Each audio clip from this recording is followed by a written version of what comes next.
أعوذ بالله من الشيطان الرجيم.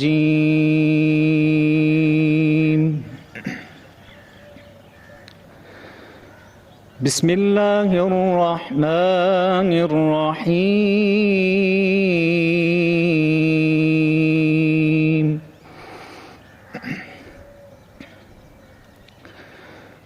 يا أيها الذين آمنوا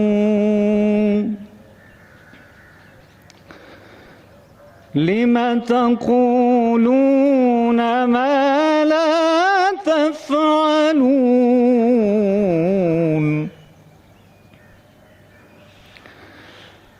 كبر مقتا عند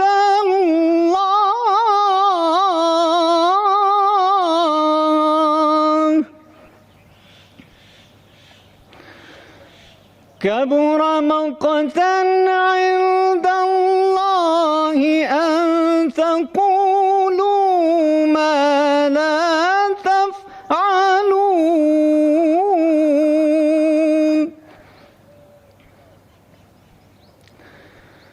إن الله يحب الذين يقاتلون في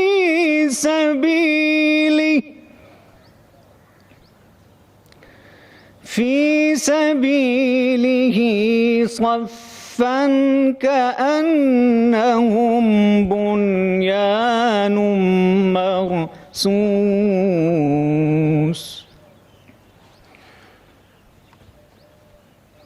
شروع اللہ کے نام سے جو بڑا مہربان نہایت رحم کرنے والا ہے.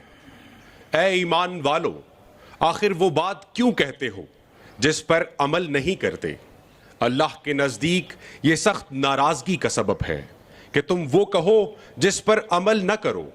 بے شک اللہ ان لوگوں کو دوست رکھتا ہے جو اس کی راہ میں اس طرح صفیں باندھ کر لڑتے ہیں گویا وہ سیسا پلائی ہوئی دیوار ہو.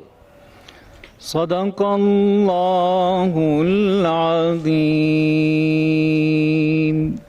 جزاک اللہ. خواتین و حضرات، مارکہ حق کے دوران پاکستان کی عسکری قیادت کی رہبری میں افواج پاکستان اور پوری قوم نے حق کے راستے میں بنیان مرصوص کی مانند پاکستان کا بھرپور دفاع کیا.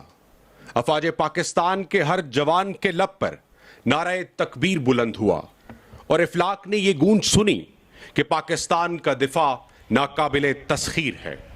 ہم امن کے خواہاں ہیں مگر اپنی خود مختاری کے محافظ بھی. افواج پاکستان ہمہ وقت ہر خطرے سے نمٹنے کی بھرپور صلاحیت رکھتی ہے. خواتین و حضرات، اب میں آج کی تقریب کے مہمان خصوصی چیف آف آرمی اسٹاف و چیف آف ڈیفنس فورسز فیلڈ مارشل سید عاصم منیر نشان امتیاز ملٹری ہلال جرأت سے درخواست کرتا ہوں کہ وہ تقریب سے خطاب فرمائیں.